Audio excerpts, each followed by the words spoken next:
Hello, everyone. Thank you so much for joining this post-COP29 webinar run by IETA.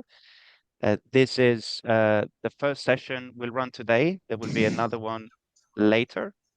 I see the number of participants growing quickly. We have over 250 people registered. Over 300 now, but I think we can start with introductions. My colleague Björn Fondén and I will host this webinar, and we'll be delighted to be joined by some of the key negotiators that were instrumental to the agreements that we had in Baku. We have now in the room Mock Jun from Singapore, Helen Finney from the UK, and we should be joined very, very soon by Sonam Tashi from Bhutan, also one of the two co-facilitators on the 6.2 text. We also have Perumal Arumugam from the UNFCCC Secretariat, and from IETA members, we have Lev Gantly from Lee LLP, and Audrey Goldstein from Standard Chartered, also co-chair of the IETA International Working Group. And also the other co-chair of the International Working Group, Malik Al-Chalabi from Shell. I'm going to ask the speakers to mute themselves because I hear some background noise. We'll just get moving to the substance quickly. In the next slide, I have the agenda for today. So we'll start with a summary of the negotiations at COP29, as well as some of the key non-negotiated outcomes and news for carbon markets. These two agenda items will be run by my colleague Björn. Then I'll provide hopefully short deep dive into the 3 Article 6 decisions we had at this COP, and then we'll move into a panel discussion mode with our guests. And we like to reserve ample time for questions and answer and interaction with the audience. So moving to the next slides, I'll hand over to Björn for a summary of what happened in Baku. Thank you, Björn. Thank you so much, Andrea, and a pleasure to see so many people interested to understand the outcomes of COP29. So, of course, we will focus mainly on Article 6 today. But before we deep dive into those decisions, we would like to set some overall context for those of you who were not there or who were there, but maybe not able to cover all the other rooms. So, of course, COP29, hosted by Azerbaijan in Baku, were set against a very geopolitically challenging context, with the US election of Trump just a week before being the elephant in all rooms, and I believe not a single panel taking place without asking the impact of their possible departure, not just from the Paris Agreement, but from the convention itself. And of course, on top of that, several other ongoing conflicts, macroeconomic and geopolitical power struggles globally. So set against this context, Baku still managed to deliver on several key negotiation mandates, ending at 5:30 a.m. on Sunday, the 24th of November, 35 hours over time post the planned closing. So in total, more than 55,000 people attended COP29, with 2 parties, Papua New Guinea not attending in protest, and Argentina withdrawing its delegation after 3 days. Of course, apart from the Article 6 decisions, which were key for us in IETA, the main topic of the agenda was the finance COP and the new collective quantified goal, or NCQG, on climate finance, which was adopted late on Sunday morning after a walkout from the least developed countries and small island developing states from the talks. Much pressure was being put from all sides to find an agreement. They were not happy with the $250 billion that was suggested in a draft previous to the agreement, and also stated their disappointment with the final number that came up to $300 billion per year by 2030 from developed countries to developing countries. And probably they knew they were unlikely to get anymore next year, with other parties potentially not around in the agreement.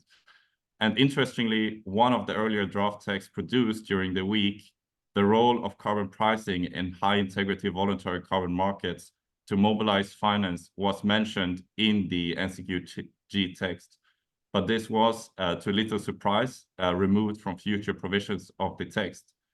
Now, of course, when it comes to the quantum, it also calls on all actors to scale up funds from public and private sources to at least $1.3 trillion per year by 2035, and their call for a launch of a Baku to Belém roadmap to deliver this 1.3 trillion, where potentially carbon markets can play a role in helping to mobilize these funds.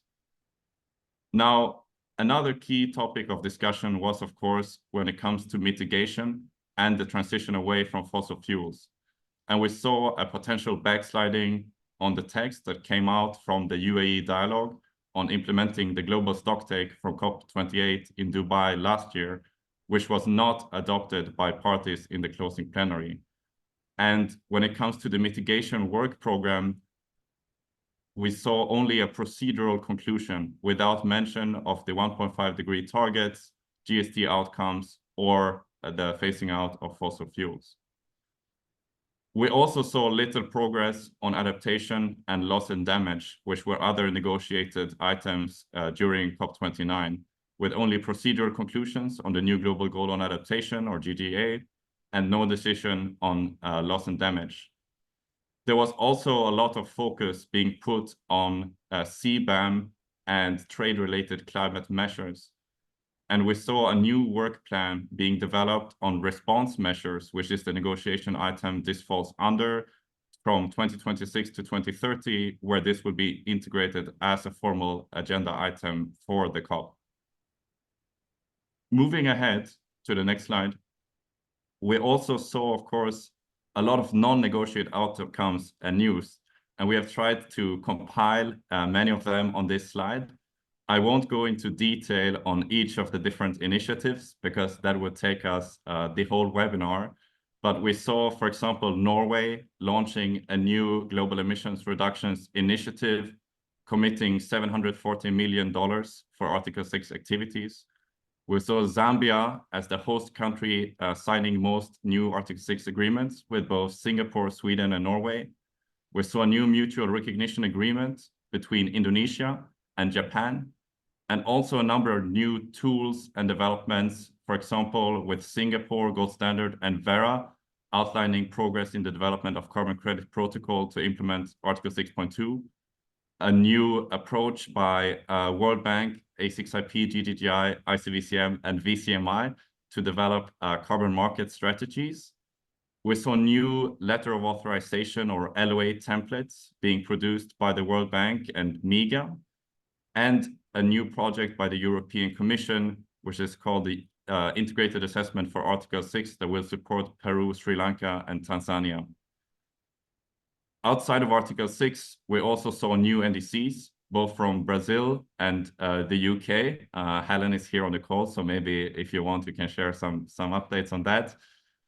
As well as, of course, on the voluntary market side, a number of developments, both from IOSCO, from Saudi Arabia, as well as the ICVCM, the Integrity Council of Voluntary Carbon Markets, that approved 3 REDD+ methodologies. Moving ahead, we, of course, as IETA, had our own business hub. Next slide, please. Next slide.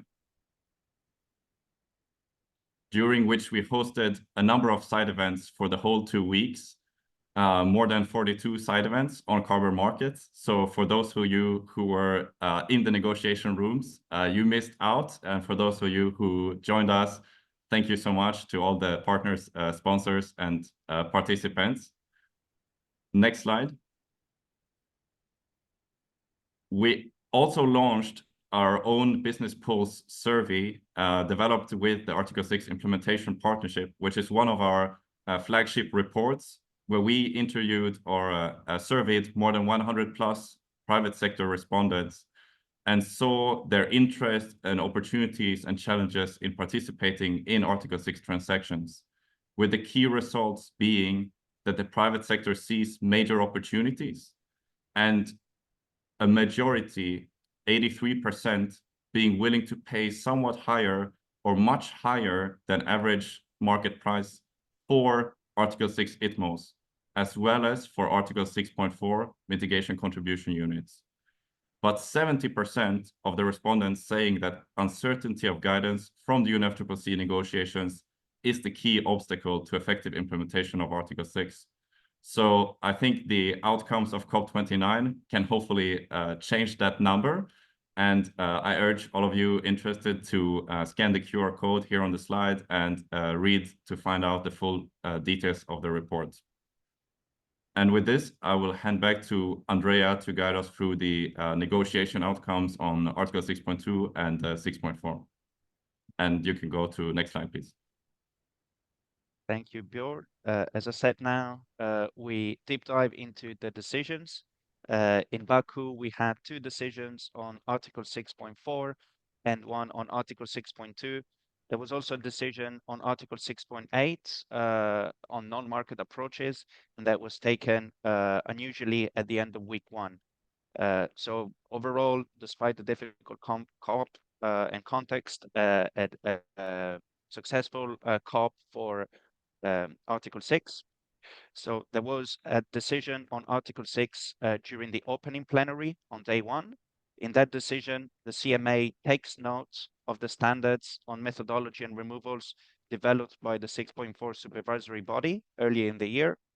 And then it provides further language, further recommendations to the CMA, to the SBM, sorry, the supervisory body, which is asked to expeditiously elaborate on the standards while striving to ensure regulatory stability. And then it was decided that the SBM will provide an annual report to the CMA. This was an unusual procedure. There are not usually decisions during day 1. I believe the Azerbaijani presidency wanted to imitate the successful adoption of the loss and damage funds in Dubai last year. So Article 6.4 was subject to this decision, and it provided a strong vote of confidence in the new mechanism that is being established under 6.4, which is now officially called Paris Agreement Related Mechanism, or PACM.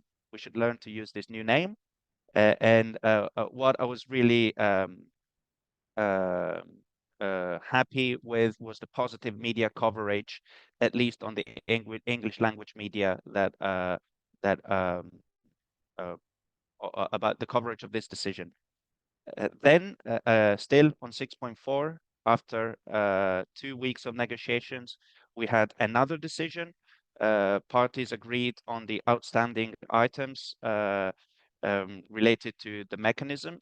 It was decided that the host country needs to provide an authorization statement for 6.4 units at the approval of the activity. And this statement should say whether the host country provides an approval, therefore, sorry, an authorization. Therefore, it turns these units into ITMOs and commits to a corresponding adjustment. It can say that it does not provide an authorization. In that case, the units will be issued as mitigation contribution units, or it can say that it may make a final decision on authorization at a later stage. And in this case, MCU can be authorized later in time, provided that they are not transferred in and out of the mechanism registry. This was an important point because it has implication on the monetization of the share of proceeds, the 5% levy that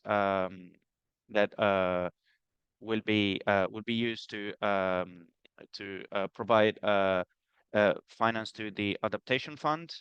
And on this point, there would be further work within the supervisory body to set a time limit, so a deadline for host countries to authorize MCUs after issuance. There has been language on the interaction between the 6.4 mechanism registry, the 6.2 international registries, and the party national registries. And also other key elements of these decisions are an exemption from the share of proceed levy for LDCs and small island developing states. And finally, transition rules for afforestation and reforestation projects under the CDM were approved. Whilst this does not impact all other activities that are transitioning to the new mechanism, afforestation and reforestation can finally transition if they request so by the end of next year, and they have to comply with all rules of the new mechanism, including the standard on removal activities. So this was 6.4, excuse me. A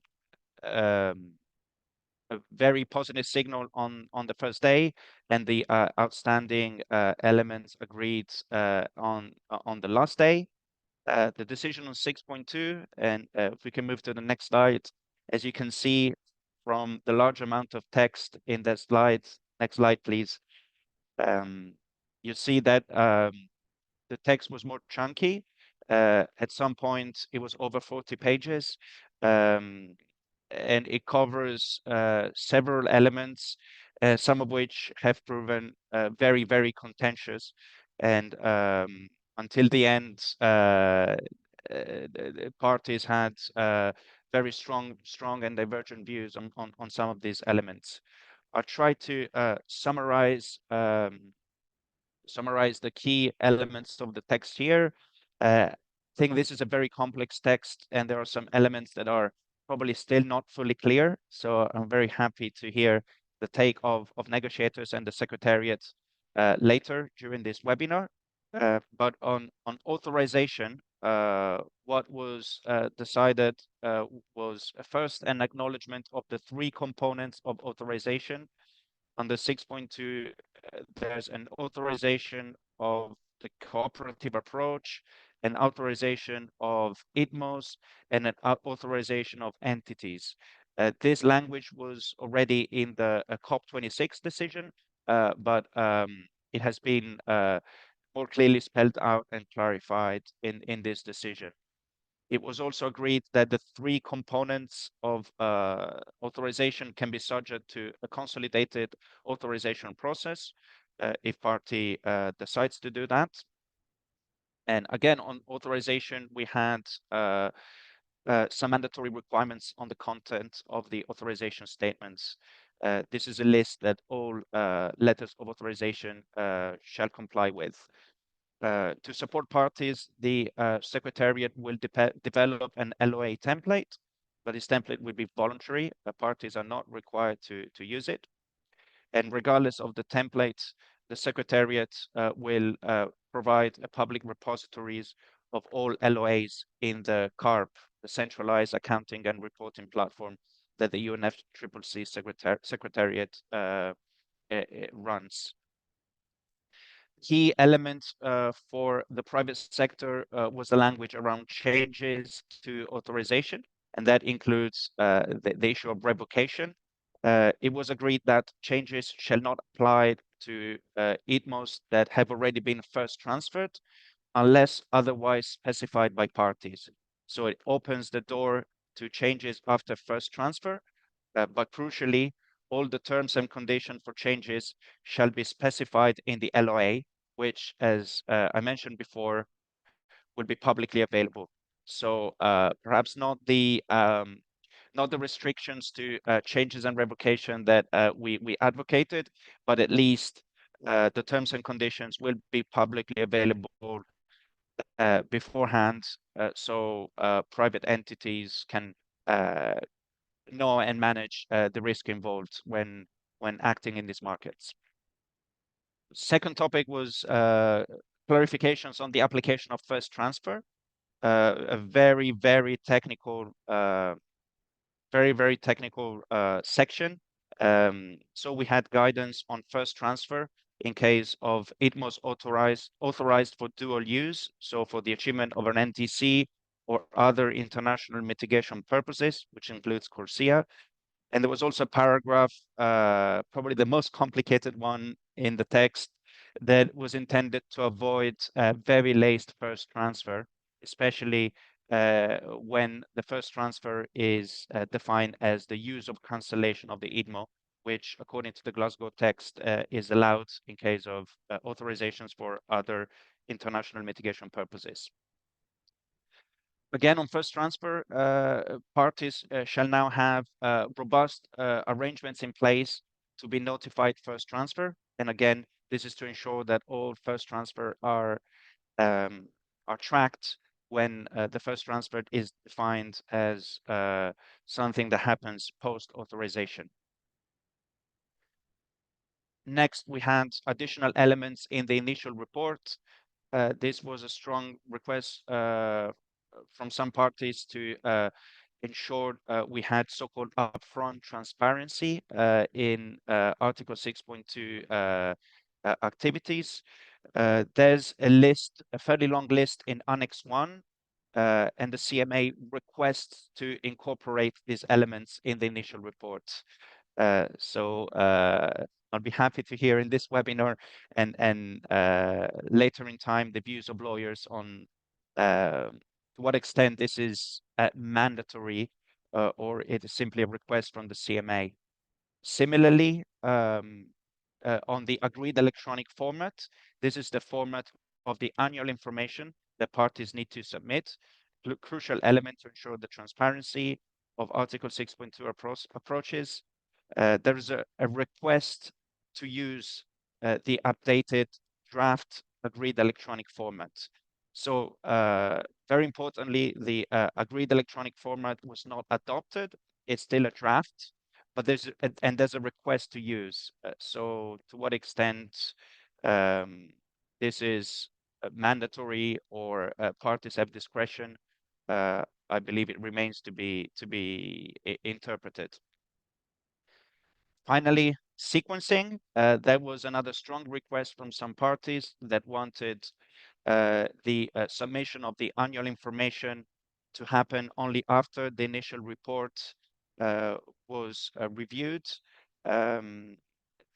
This request was not incorporated in the text. Now the two reports can be submitted in conjunction, and that means that the authorization of ITMOs is not subject to the review of the initial reports. And then we move into some of the most complicated sections on review, the review of the reports submitted by parties and how to address inconsistencies that are identified in the reports.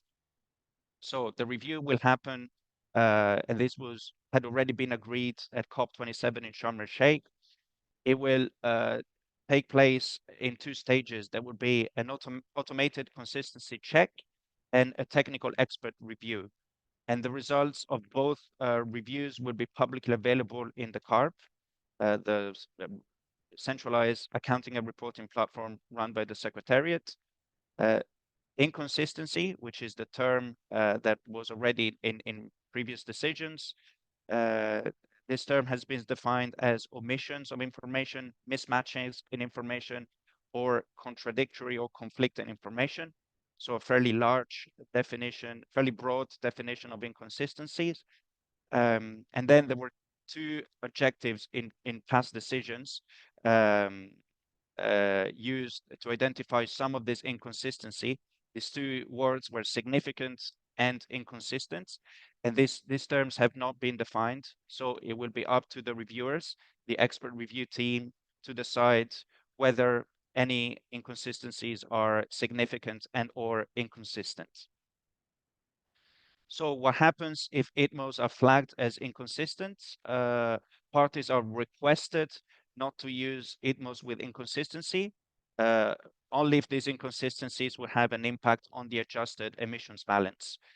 And this is probably because I expected some of these inconsistencies, especially coming from the automated consistency check to flag issues such as spelling mistakes, empty cells when the cells are not applicable to the specific cooperative approach and so on.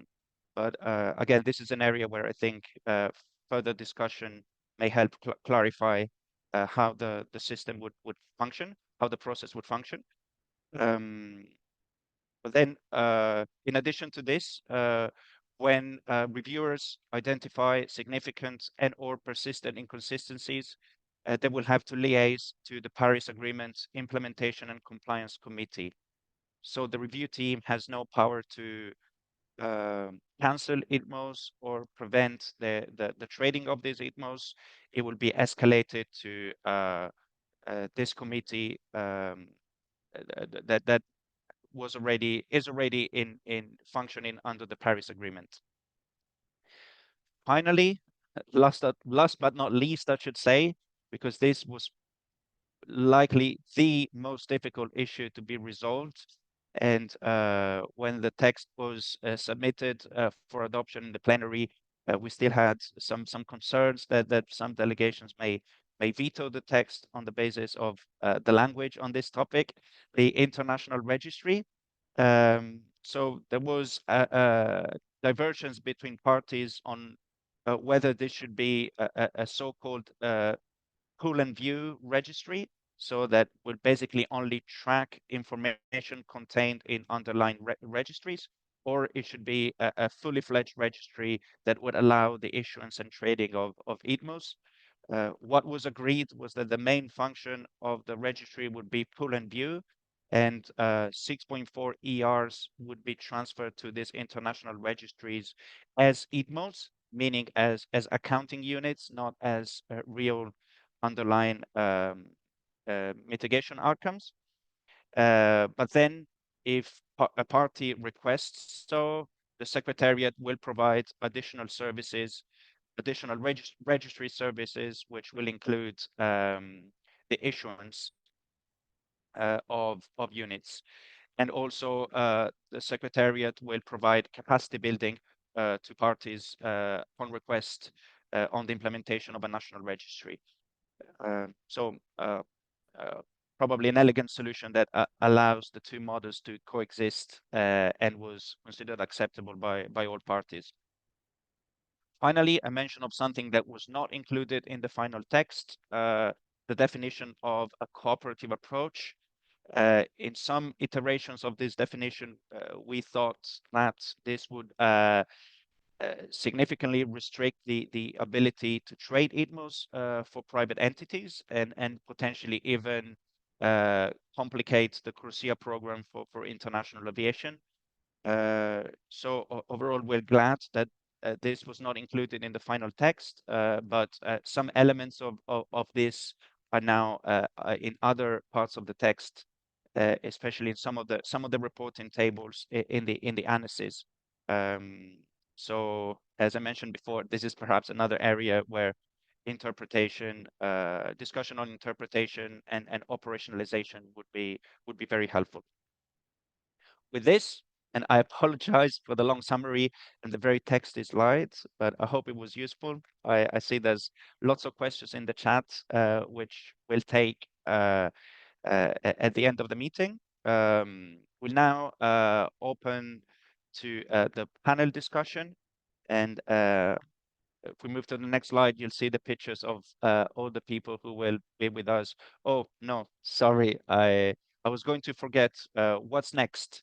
So as you might have heard, this was the completion of the Article 6 rulebook, at least until 2028, when a review has already been scheduled. This probably exceeded our expectations because we already had something on the agenda for further guidance next year, some details on the application of corresponding adjustments. And some negotiators had requested work programs for next year, so further topics for negotiation. Well, there's a paragraph in the 6.2 decision postponing all this to 2028.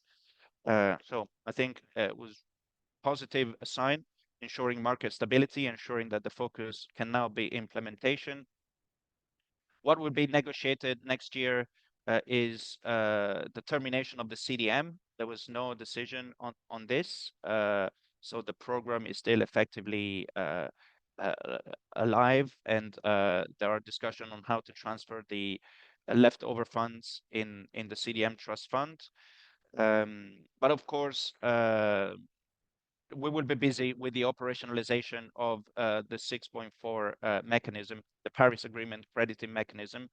There will be work on tools for additionality, leakage, baseline, reversal risks, and the design of the buffer pool.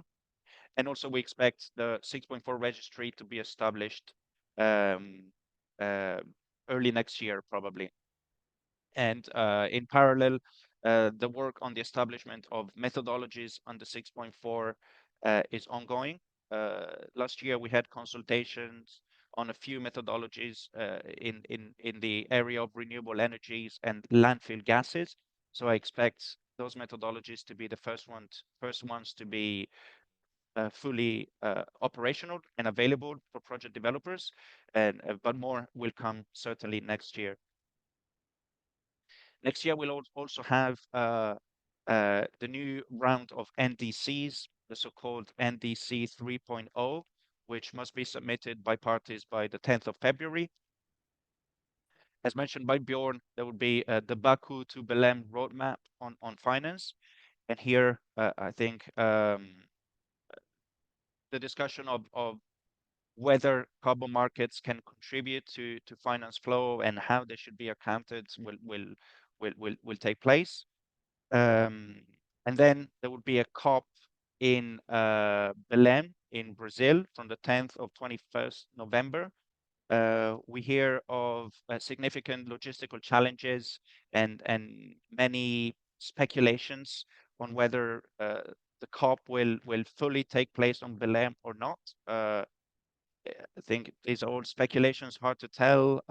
What we hear is that there's been a lot of investment locally and political capital spent. So it would be very difficult to just walk away and host the COP somewhere else in Brazil.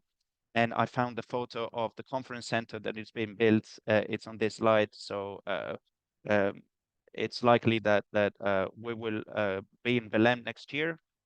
As for COP31, it hasn't been decided yet. The decision was pushed to June 2025, so next year, and the two candidates are Australia and Turkey.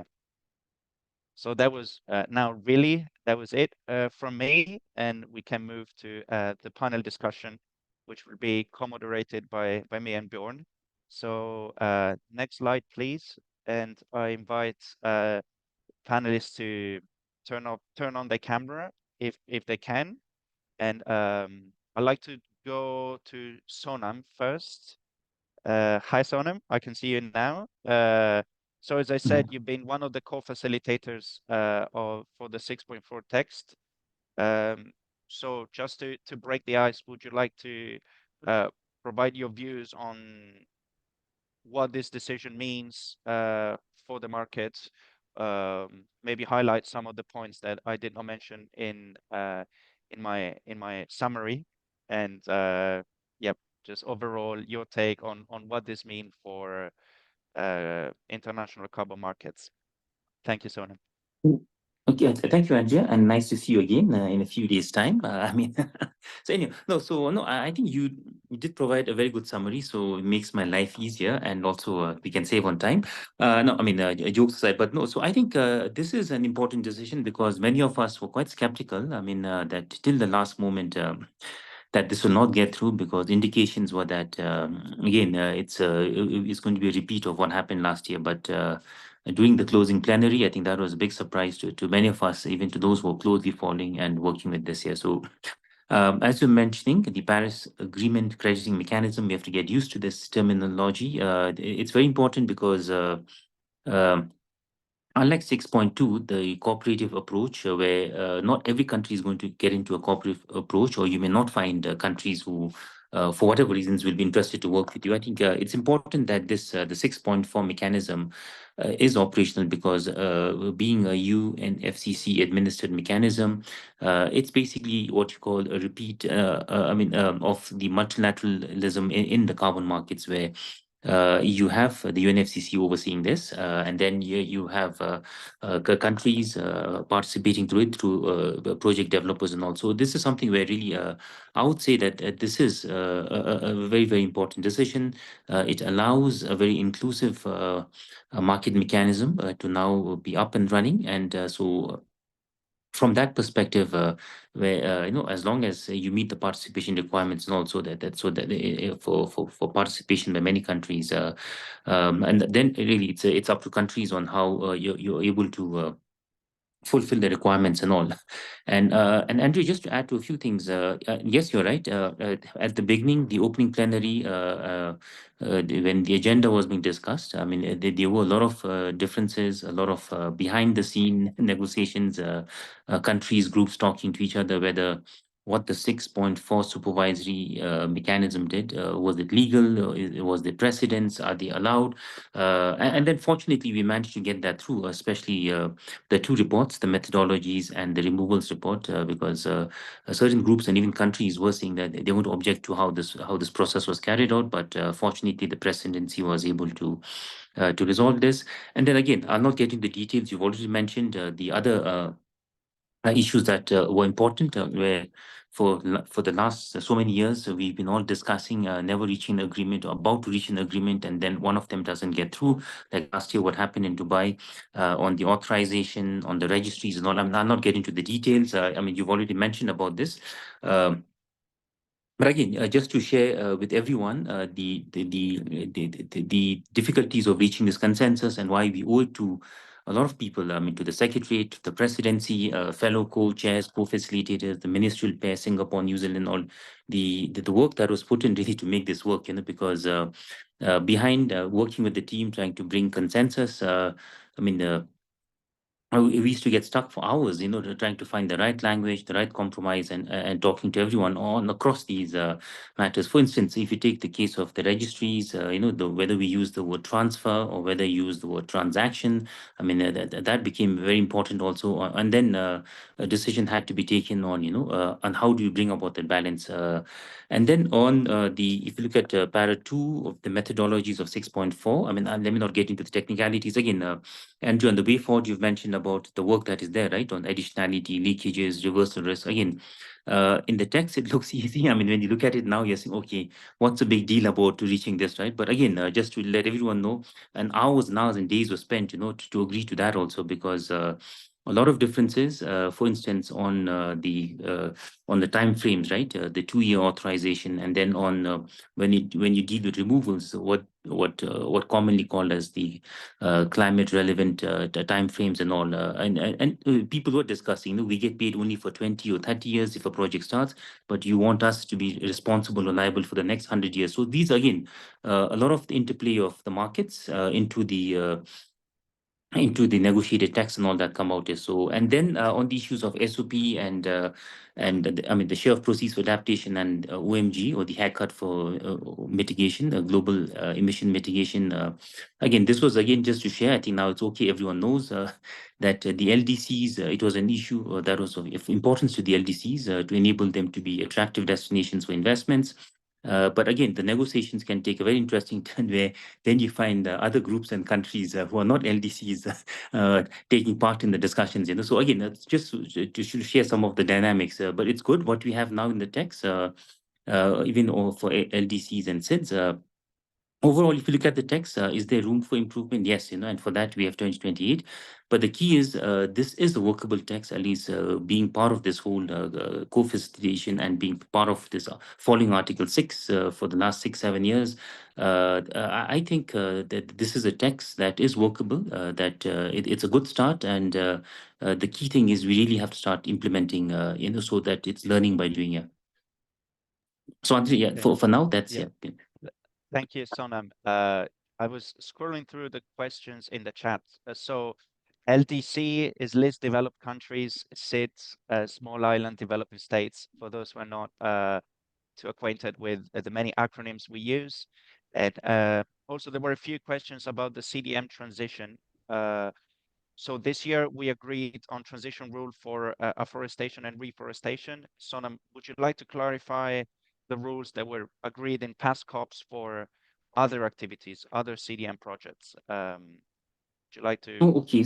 Yeah, Yep. sure. No, and so I think in the past, I mean, that was part of the Glasgow package. You know, the delicate balance of for 4 or 5 years, countries were all discussing not allow CDM, and especially say from a developing country perspective, where a lot of the CDM projects are there.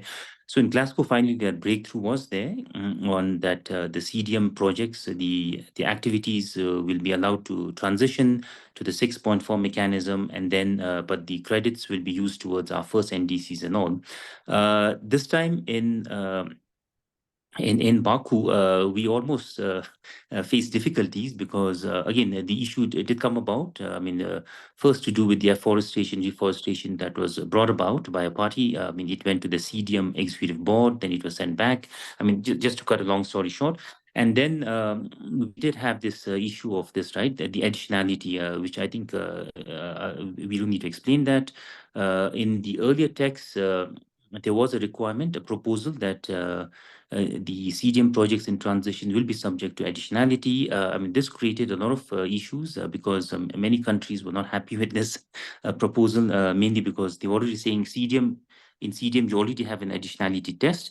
And then even when you transition from next year, I mean, the end of next year, if I remember the date correctly, that all CDM projects that have transitioned will have to meet the 6.4 requirements here. So that was taken care, but we almost had a new negotiation opening, you know, to do with this thing. So again, this is why I'm saying some of these difficult decisions that you know the co-facilitators with the presidency and the support of the Secretariat had to make. You know, like do we talk to parties? Do we remove this? Do we keep this? Because some of our views was that if the additionality was maintained, that could have seen the unraveling of Article 6, because many countries were expressing that we should not reopen what was the settled matters. So this is this is the take on CDM. I mean, the what's happened, but let me not really get into all the technicalities of Glasgow, Sharm, and so on. But just in brief, you know, the key highlight of the CDM negotiations under this mechanism. Yeah. Thank you, Sonam. Really helpful, and yeah, congratulations, and also thank you for facilitating. And again, to all of you for joining, because we know it's only 2 days since basically all of you were sitting still in Baku during late night finishing the guidance. Now turning to Jun from Singapore. As Sonam mentioned, Singapore and New Zealand led the ministerial co-facilitations during the second week of the negotiations, much of which took place behind closed doors. So I wonder if possible, you could shed some light on what really happened during the second week. How was this compromise reached? And maybe especially on the registry solution, which was, of course, one of the most contentious issues. Yeah, thanks so much, and thanks for having me as well, Björn and Andrea and the team at IETA. It's only been 2 days, but I already missed everyone, Perumal, Sonam, and Helen. But happy to share a bit more. This is the third time that Singapore has co-facilitated ministerial consultations on Article 6 in recent years. I don't want to go into a whole procedural blow by blow, but I wanted to just share a little bit of a broad overview of what happened in the second week, and then I'll speak in the broadest terms, I suppose, as well, about what some of the key divides in the room we saw were in the second week. So as it goes with ministerial facilitation, it's usually built around consultations with the groups and parties. In the second week, we came into it with a clean text, which on 6.2, which is the Substitute Chair's proposal. So there were no options, but it was a draft at the end of the first week on 6.2 that groups and parties broadly said that they wanted to use as a basis for further discussion. And of course, the 6.4 text that had been forwarded over from the substance to the second week as well. So that was the basis upon which we entered the second week. There were 3 rounds of ministerial consultations with all the groups and parties. The first consultation was really to hear views on the substitute chair's proposal on 6.2 and the 6.4 text that had been carried forward, as well as to get a general sensing of how the groups and parties were feeling about the issue of registries, in particular what additional functionalities the 6.2 international registry should have, but also what the interoperability of the 6.2 international registry, the 6.4 mechanism registry, as well as participating party registries should be. In effect, just general views on the infrastructure. After that first round of consultations, of course, we released a text from the ministerial pairs under the guidance of the presidency, which introduced tweaks to the sections of the texts, but we didn't touch the registry section because we were still getting views and really trying to figure out where the room was landing on that. And then we had a second round of ministerial consultations to hear views on the updated 6.2 and 6.4 texts. And thereafter, there was a final text that was released by the presidency as its proposal, after which we did another third round of consultations to really check in with the groups and parties about whether these final iterations were things they could live with. The most, I think, divisive issues in the room, of course, the first one was registries. And I think it stems from differing visions of what the registry infrastructure under Article 6 should look like, and also maybe a difference in interpretation of what had been agreed in Glasgow and Sharm el-Sheikh. Some in the room felt that there was never an agreement that there should be transaction infrastructure in Article 6.2. And their view was that in the absence of a governance system, having a transaction infrastructure in 6.2 would allow the issuance of units, which may or may not have questionable origin, into the UNFCCC system, and this might then compromise the integrity of or trust in registry systems and in Article 6.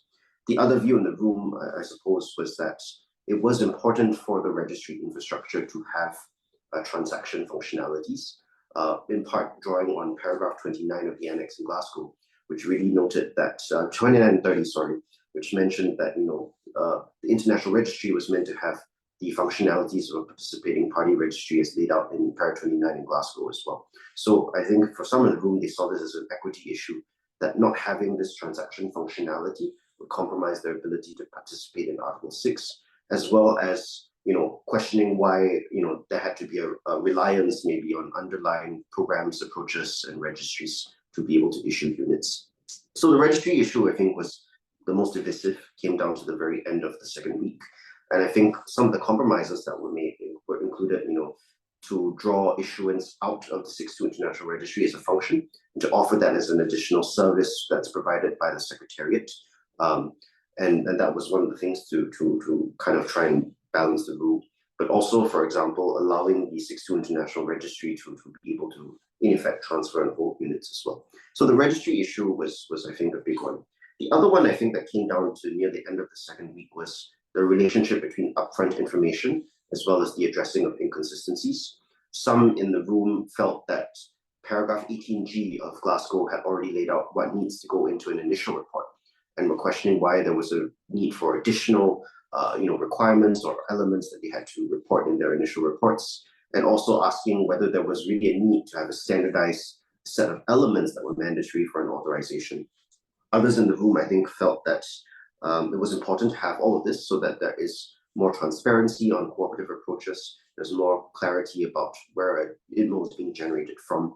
But on the flip side, the others who didn't feel like there was a need for further guidance felt that additional requirements might make the entire reporting process too onerous for countries to be able to meaningfully participate in Article 6 of their capacity challenges as well. So one of the things that you saw, I think, in the section on initial reports is landed as supplementary elements for initial reports that parties were requested to incorporate. It doesn't make it mandatory, but parties can and should if they see these elements as relevant for initial reports. And of course, there was a streamlining to the final list of mandatory elements of authorization, as you would have seen in the text itself. And of course, the Secretariat would be tasked to develop a voluntary form that included these elements that parties can use. I think that was the second big bucket of issues, but it was also tied to inconsistencies because not having that much upfront information, some in the room really wanted to make sure that there was a sufficient amount of comfort that inconsistencies would be addressed when they are flagged out in the reporting process as well. And a key debate was whether or not we can impede the use of an ITMO based on inconsistencies as well. So one of the things you'll see in the final text is really that there is an encouragement for parties to not use in most that are flagged as inconsistent with, and that have implications on the adjusted emissions balance. Essentially, what that means is that if two parties in a cooperative approach are reporting different figures, there is an issue with the adjusted emissions balance, and there's a recommendation that those signals should not be used. So those, I think, were the two big issues that really came down to the end of the wire. And other groups and parties had specific issues as well that they raised in the process. One of them, for example, was whether or not you can have SOP and OMGE tables in the agreed electronic format. But I don't want to spiral down that rabbit hole because that gets very technical. But again, I think really the role of the ministerial pairs, supported by the technical co-facilitators and in partnership with the presidency and the secretariat, was really to try to make sure that the balance of the package remained as consistent as possible. In the words of one of my colleagues from another party, we strive for equal discomfort in the Article 6 group. And really, it was about making sure that every group and party could see themselves in the final iterations of the 6.2 and 6.4 texts, and that the system could work in a way that the groups and parties on the whole would be satisfied with, even if they had specific areas of discomfort.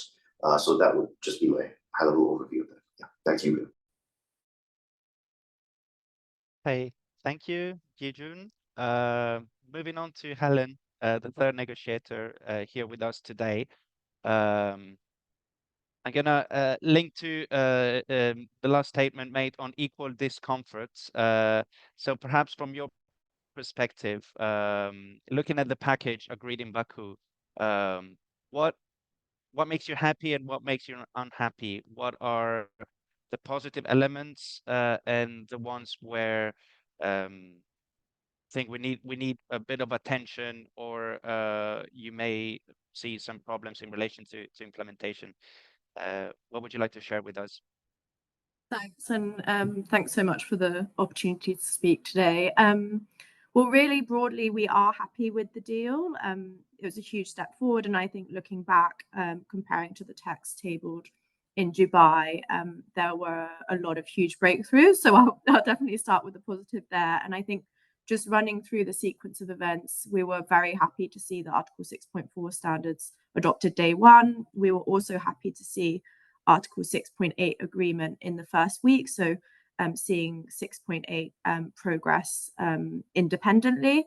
And then on Article 6.2, for the UK, we really wanted to see mandatory minimum authorization elements. We did want to see adoption of the agreed electronic format. And we also really did want to see detail on inconsistencies. And we had huge concerns, and actually it was unacceptable for us how the changes text was in Dubai last year. So from that context, we were pleased with many of the changes we saw. On registries, we were allowed to still see a vision that worked for us. It wasn't optimal for us, but it was something that we were able to accept. So this was a huge breakthrough and skillfully navigated by the presidency and the ministerial co-pairs. On transparency and inconsistencies, we were really pleased with a lot of the text in there, although of course some areas we felt could be strengthened, but overall content there. And then on changes, although not ideal in the context of dilutions that many parties and groups were pushing for, the text is much better than what was tabled in Dubai. I think, as you spoke to, referencing specific terms and conditions and ensuring that changes are consistent with those terms and conditions, as well as we would see reading this in conjunction with 21E of the Glasgow decision as overall being in much better shape. And this was a key priority for and we spoke to this many times at a technical level, but also our head of delegation, Alison Campbell, spoke to this, as well as Rachel Kite in the ministerial. So I would say not ideal, but a huge step forward compared to what we saw before.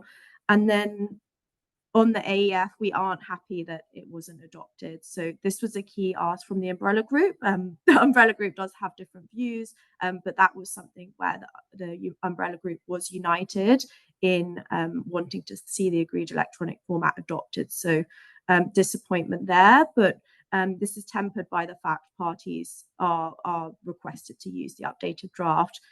And then on the CDM, we were very disappointed there. There's continued deadlock in those negotiations. So it's incredibly frustrating at a technical level, and that's now political. But essentially, for those who are not familiar, there's surplus funds. And for the UK, we wanted to see that wrapped in a package of Article 6 decisions. So ideally, we would have liked to see some of those funds transferred to Article 6 as well as to the adaptation fund. And we were willing to negotiate other sources, but unfortunately, there was no agreement there. So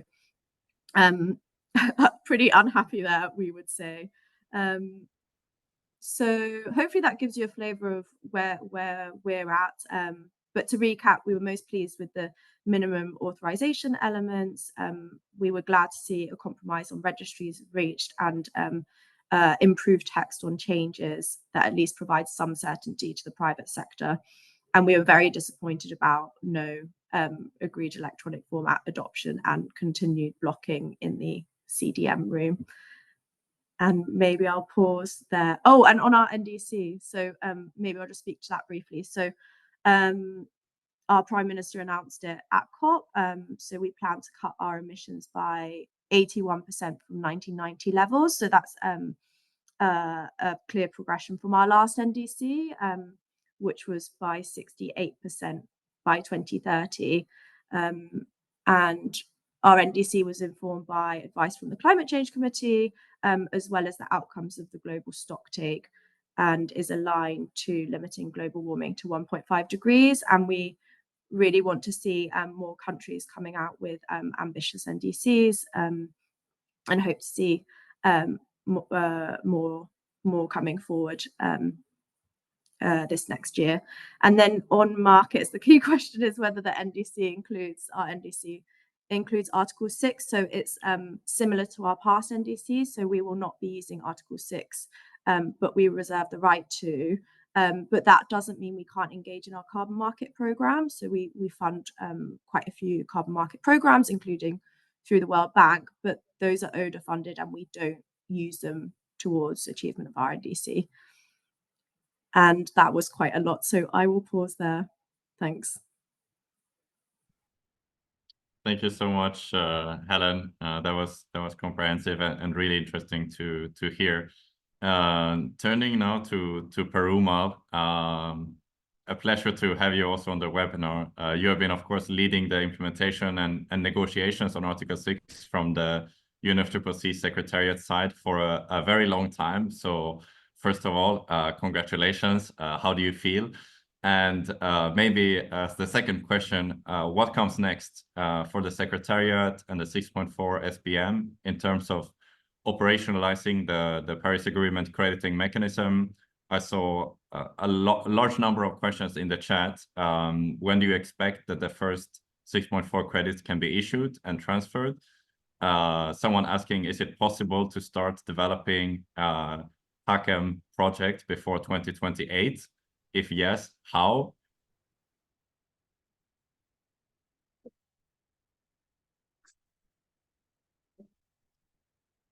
Björn, did I lose you or? I think we lost Björn, but Björn, okay. Perumal, you probably have enough questions to answer to. Yeah, what comes next, and maybe some comments from your side on the role of the Secretariat in implementation. You would be running the CARP, you would be running the review process. So I'd like to hear your take on these topics. Okay, thanks. No, thanks for inviting UNFCCC Secretariat, and also thanks for both of your summaries, Björn and Andrea, because I always feel that in the COP, I live in a small bubble. I hardly know what happens outside of the room. And I'm sure that some of you might have seen pictures from my colleagues who are there from the party delegation, put a picture, and you might have seen a number MR25. My whole life in this COP was inside that room. And MR24 for ministerial consultations. And I have not seen anything. And whenever people put some new pictures, on the LinkedIn or any other posters, that is when I know that, okay, these things did existed in the conference venue. Jokes apart, and even like sometimes I was, before joining the Secretariat in 2013, 10 years, I worked in the carbon market field as a consultant, trader, broker, and advisor to large procurement companies on carbon credits. So always we do have a different perspectives on what these people are doing inside the room, but spending last whole decade supporting these negotiations and leading for the last 5 years, I realized that it's a daunting task to get all 190 plus countries accepting to a common framework. So I'm very happy you asked me how do I feel. I feel that behind the scenes since Paris to now in Baku, after 9 years, I could see that how step by step we moved towards stopping any further work program. I was also happy for no one to say that, oh, still Article 6 is negotiating something in the next year, thanks to all the parties making sure, guys, go ahead and start implementing. Let's come back in 2028 and see what we have done and where we need to improve. So that's, I think, the most gratifying moment beyond the success in the COP was not to have a work program for next year. And then we can now say that we are in full implementation or full operationalization. But the questions that comes through in the chat also indicates that how much work is left behind to be done in the coming years.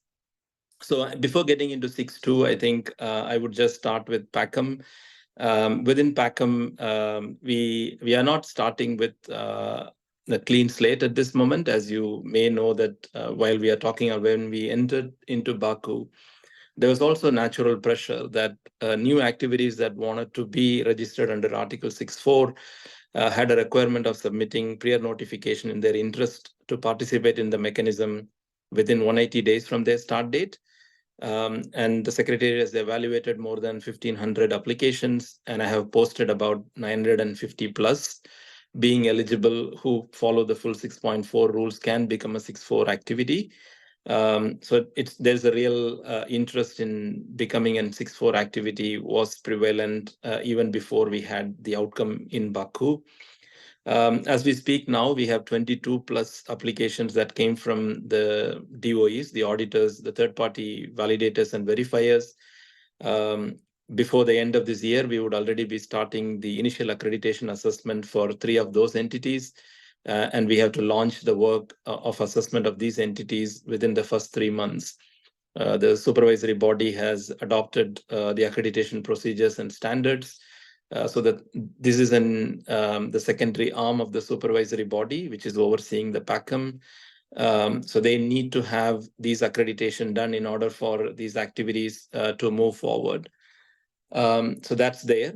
While we speak, we have so far received 10 plus host countries submitting the host party fulfillment form, indicating how many, what type of activities that they would approve in their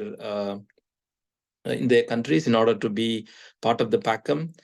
The supervisory body has created a dedicated workspace and communication channel with the DNAs through the Secretariat, with the help of the regional collaboration centers to make sure that these numbers hit 50 in the second quarter of next year, so that you know that what type of activities that the countries are looking for, which would provide a positive investment signal for people to engage in 6.4 activities. I would say that the big elephant in the room in terms of implementation is the new standards and tools. As you may have seen, I do not want to bore you, but I think I would invite you to see at the last supervisory body meeting. If you go to the supervisory body's meetings website, if you look at the SBM 14, go to the documents, and you would see that they are going to process 79 items in the next year within their 4 meetings.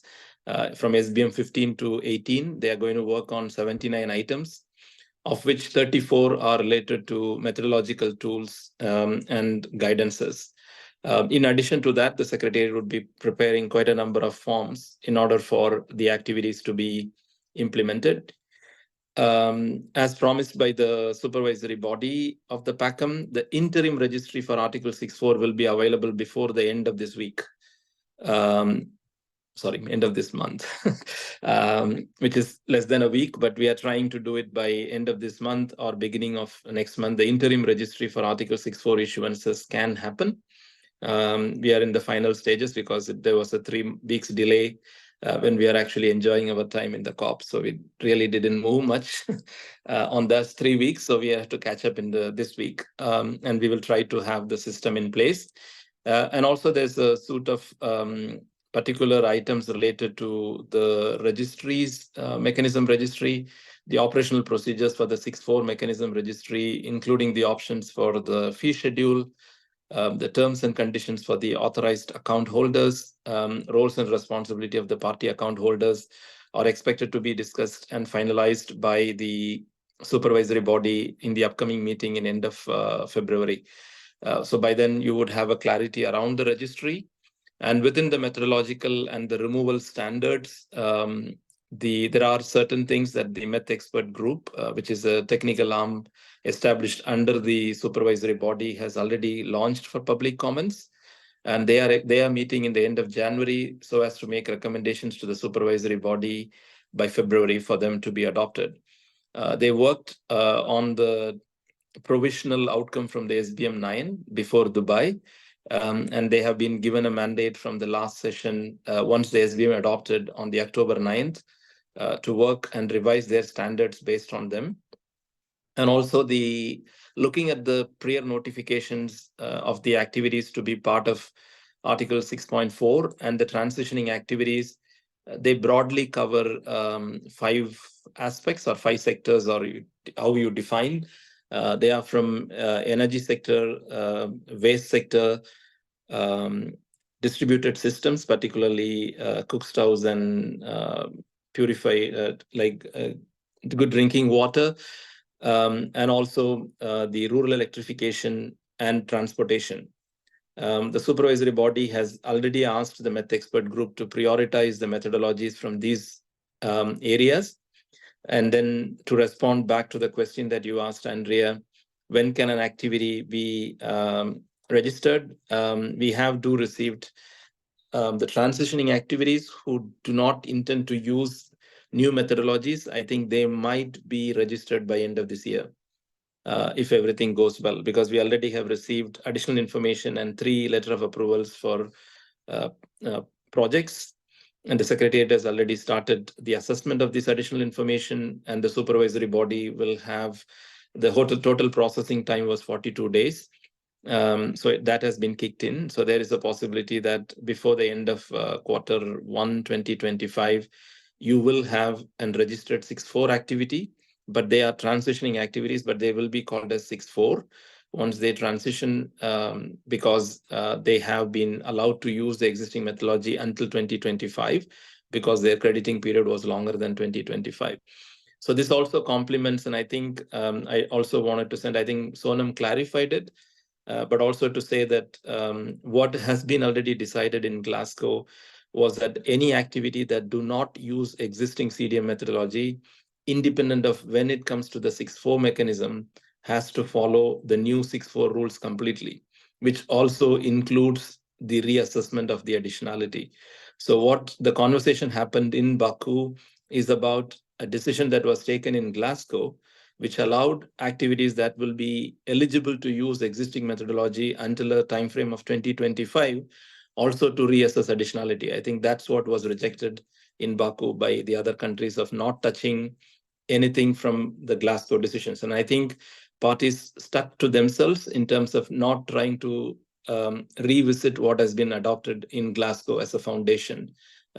So once you start opening that can of worms, then you are going to get into a complete different terrain on various aspects of the compromises. So just to make clear that it is not means that transitioning activities not need to reassess the additionality. These are only transitioning activities that will be using the existing methodologies that was agreed, because they had a crediting period longer than 2025, which means that they have proved their additionality under an existing system. and they are allowed to use only until 2025. So asking them with just less than 1 year left to ask them to, as an additional information, to reassess the additionality will make the whole decision in Glasgow being non-functional. So that's where it has dropped off, just to make sure. And also for ANR, there were some concerns raised. And the ANR decision in Glasgow, it was never decided that there will be any exclusionary project activities under the transition. So it was a decision by the supervisory body in its implementation. Since the removal standards were not yet adopted, they haven't allowed the ANR to transition. So basically, Baku clarified that there is no restricted eligibility. And also it says it hasn't changed the dates. It's still stuck to the date. So any ANR activity willing to transition has just the next year for them to get the approval from the host party and move forward. And we need to see if there are any changes in Belem, which I suspect that there will be something around this, might have a conversation in Belem. On 6.2, like I think somebody has asked, I could see some chats popping up. I would send, I think Björn and Andrea knows our hierarchy of decisions and the decision places where to see, which was basically Article 6.4 SBM 14 annotated agenda Annex 1. That's where you will find all the work program, all the 79 items that I talked about are listed, spread across the year, what needs to be implemented. So I will not bore you with that, and I will try to put that in the chat as well later. On 6.2, as you know, that we have completed the initial report review of 6 cooperative approaches that have already been there in the COP. During the COP, just before the COP, we got the 7th one of Japan and Thailand as the 7th initial report that was submitted in the COP. So the reports of the technical expert review was not finalized. It was supposed to be published on the 21st last week. As that was the date fixated, but because of the COP, it was delayed by a week. So you will be able to see the first set of reviews of the cooperative approaches undertaken by the technical expert reviewers on the areas of improvement and the areas they have fully met in a week's time. That will also provide how much that these the initial reports that I was submitted against the cooperative approaches have met the requirements of the Article 6.2 guidance, and where further improvements are needed amongst those cooperating parties. That would provide the transparency. Then the issue on the training for these experts will also start in the first quarter of next year, because we have been told that we are expecting about 25 plus additional initial reports on cooperation to be received in the first quarter of 2025. You do have currently an interim CARP. So we would be finalizing the Article 6 database and the final CARP by next year. The international registry will be in place by next year. Also, we have to launch the process on the other services that have been mandated from Baku, and we need to get back into the drawing board on how the political mandate of 3 paragraphs then becomes an operational procedures for the Secretariat to implement through parties. And I know that some of our colleagues, though we do not have an work program, I wanted to make sure that we will not miss most of them because we would not seeing them in Bonn maybe soon next year, but we all will be seeing each other again in Belem because the Secretariat has a mandate to produce a report of its implementation on Article 6.2 and prepare a report for parties to provide further guidance on 6.2. Supervisory body will be preparing its annual report of all its implementation of its activities, where the CMA will provide further guidance. And on 6.8, the Glasgow committee will meet both in Bonn and in Belem. So there is a scope for continuous improvement to be provided, although I said that we don't have a work program, but we all will be coming together again soon in Belem to look back at what has been implemented through this process and provide any inputs. The last one, I think, when can a new 6.4 activity can be registered? I said transitioning activities can be more than one I said in the beginning of Q1. There could be many more activities might be able to register. If all goes well, the supervisory body will be able to provide in the second MET expert meeting in May, and the supervisory body would be meeting in end of May. If the methodology, if at least one of the methodologies are adopted, there is a high possibility that by end of the next year, we don't need to wait until 2028. And I'm sure that end of 2025, we can have the first new version A64 activity. With that, with that positive note, I will give it back to you, Andrea, or Björn, whoever is running it. Thank you, Perumal. We have less than 15 minutes left, but we still want to hear from our private sector guests. So I'll quickly move to Lev Gantly. So Lev, briefly, unfortunately, can you give us some of the highlights? I know you're a lawyer, you know how to look into the details. So something that we may have overlooked that you want to highlight, please. Thanks, Andrea, for having me. And yeah, I'll be brief. I think we've covered a huge amount of granularity over the past sort of hour and 20 minutes. And I think people probably get the sense that this is quite complicated. But I might just zoom out for a second for the benefit of folks from the private sector who are on this call, and maybe just say that overall, you know, it's good. We have an agreement after 9 years. The rules are complete. That's really important because I think we've been in a bit of a no man's land, particularly for the last few years, since Glasgow and Sharm. We've been, you know, making guesses, educated guesses, but guesses in relation to things like what needs to go in an LOA. We have been, I think, probably catastrophizing a little bit in relation to this risk of revocation, withdrawal of LOAs, and I think those issues have been hopefully somewhat resolved. But as I say, I am a little bit concerned about the degree of complexity here, and the ability of parties to actually comply with the requirements and the rules, particularly in relation to the package of authorizations that now needs to be delivered. And I think Andrea has mentioned at the start, the authorization needs to be not just the authorization of the ITMOs, but it needs to be accompanied by an authorization of cooperative approaches and authorized entities. So what does that package look like? But I think it is helpful that in the text, actually, the CMA requires, I think, the Secretariat to prepare a template, a user-friendly template for project developers in host countries to use to authorize ITMOs.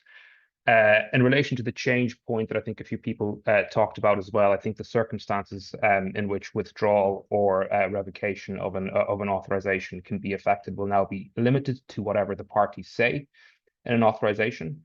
I think there's probably one or two missed opportunities as well. I think, you know, in my personal view, and I'm hearing what Perumal said in relation to not reopening previous decisions from Glasgow. I think as you mentioned as well, Andrea, the text around the definition of cooperative approach sat in the draft, maybe the first 5 or 6 turns of the draft of the text, and I think the challenging bits of that text ultimately ended up weaving their way into other bits of the overall decision. But I think the helpful part of that text, which is the bit that clarifies, well, in the context of an authorization for an NDC, there needs to be 2 capital P parties, and in the context of an authorization for OIMP, so for CORSIA, for voluntary use, there needs to be at least 1 party. I think that clarification would have been helpful. I think we will probably spend quite a lot of time working out exactly when, at what point in time, a host party will need to name the ultimate private entity that has been authorized to use or cancel the credits. We know that that appears in one of the footnotes to the agreed electronic format. We also know that there is a request, but not a requirement to use that agreed electronic format. We know that the initial report needs to be filed, you know, prior to or in conjunction with the AEF. But yeah, it remains to be seen at what point parties will actually figure out when to name those private entities that will be using or canceling credits. And I think probably the last thing I'll say, because conscious of time, is the complexity is somewhat balanced in a way with I think there's a good deal of clarity in relation to the automated consistency checks and the technical expert review process, and what I've been calling for the last 48 hours, essentially a scorecard.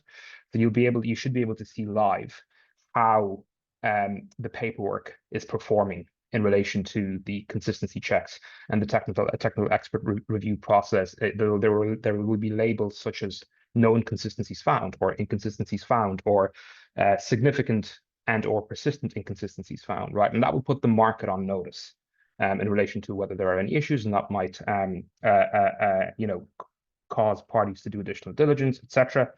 But look, overall, I'll just finish by saying, you know, it's positive. The market needs stability. We have that now for at least 4 years after 9 years of waiting. So, and stability is good for project finance, and it's good for markets.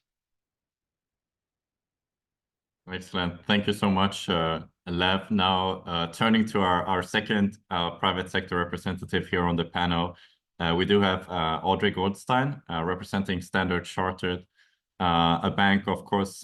What do you see this decision means for project financing more concretely? And maybe also if you want to touch upon these mandatory contents of authorization, how can this help project developers and investors in the market?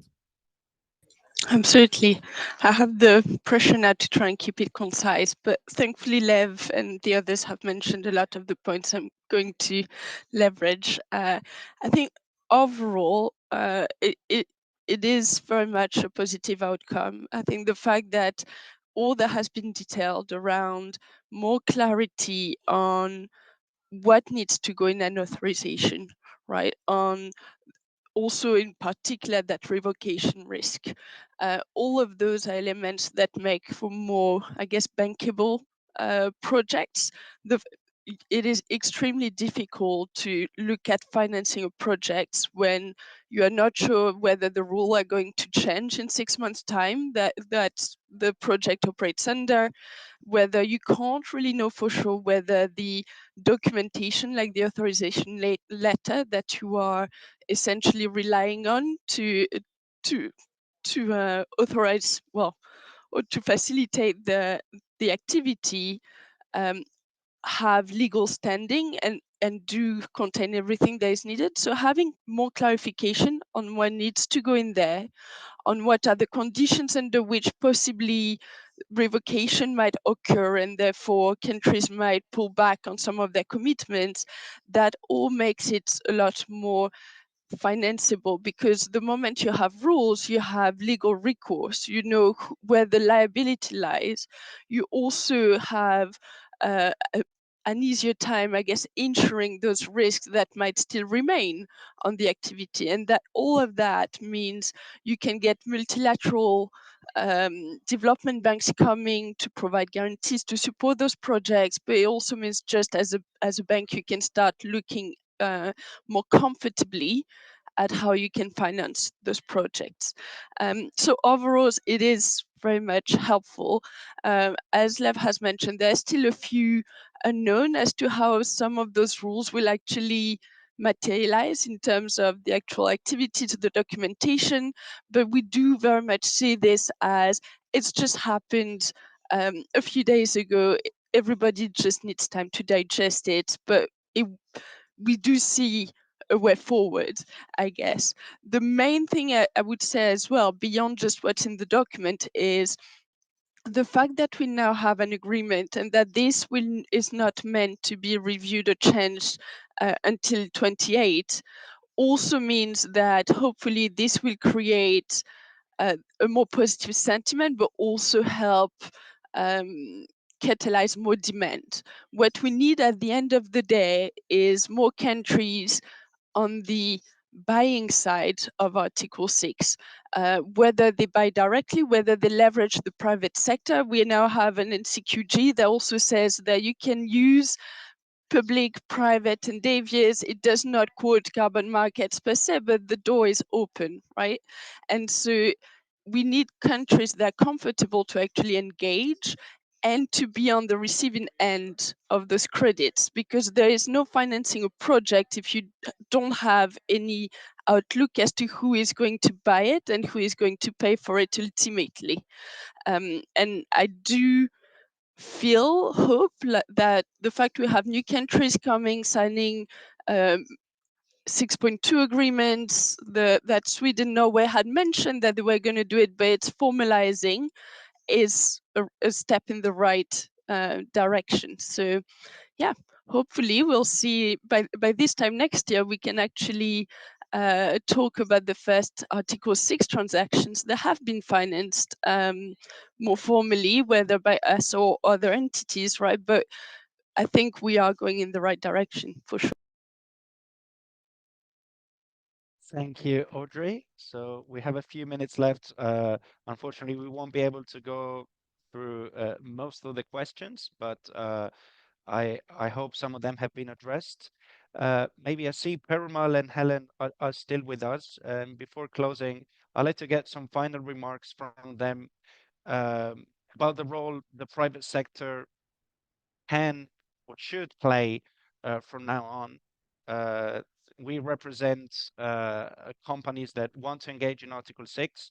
So in terms of further rule development and implementation, what can you tell us?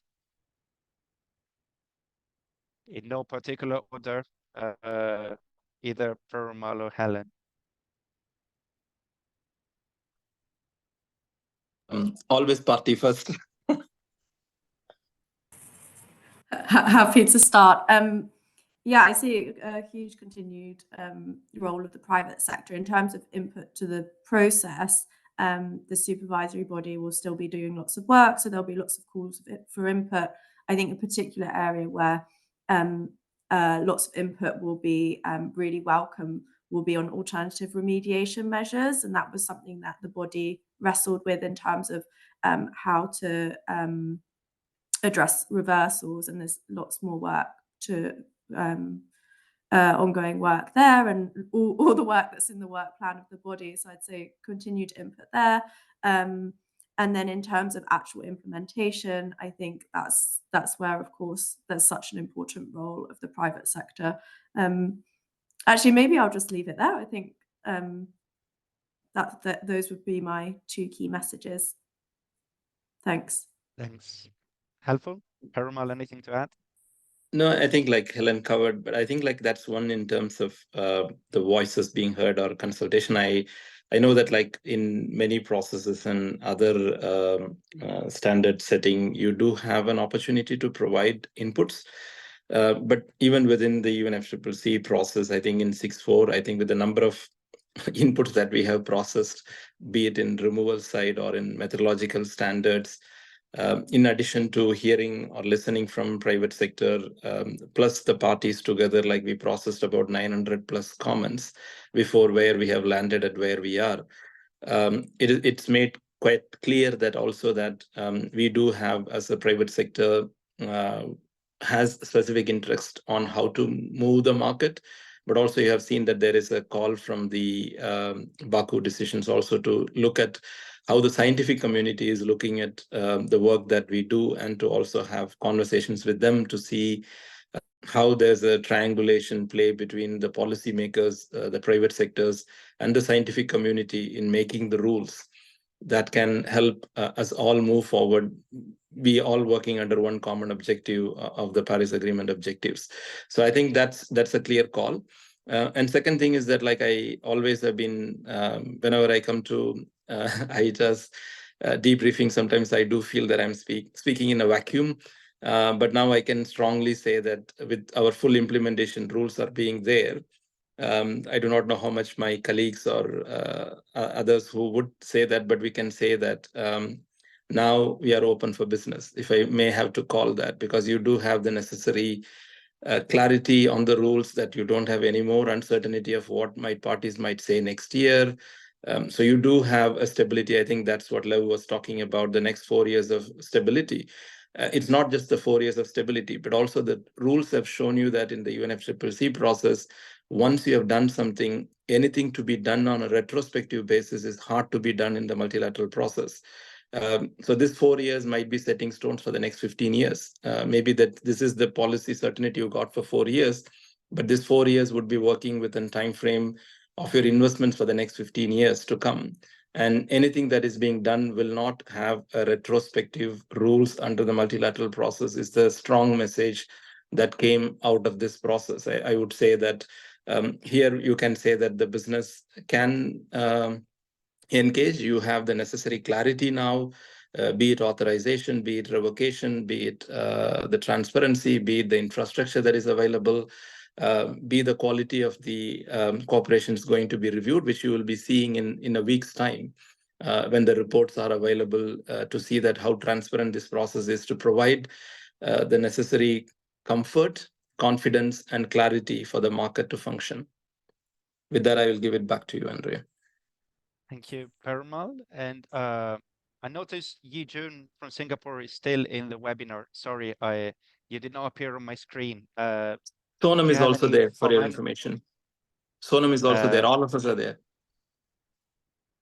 Okay, I believe Sonam had to leave, but if he's here, both Jun and Sonam, any final remark on the role of the private sector? No, I mean, I think we're moving into a new phase, specifically on implementation, and it's going to be very important that we get projects off the ground to show to countries and to the wider private sector outside of the carbon market ecosystem that carbon markets work, that mitigation finance works as well. So on our end, we're already looking for projects in Ghana. So we're always looking for more countries and projects to work on. So if ever you need anything, hit us up. Yeah, back to you, Andrea. Thank you. We really have to close now. So we'll have another debrief with different speakers. 5 p.m. Central European time today, 11 a.m. Eastern. At IETA, we'll continue our work on Article 6. If you work for an IETA member company, you can participate in our international working group in all our activities. And we will also continue to partner with the Article 6 implementation partnership. We will work together, and I know the partnership is actively seeking new members and partners. So looking forward to work with you next year and beyond. Thank you so much to all of you for participating. Thank you especially to the speakers, all of you. It's been great, and looking forward to further work.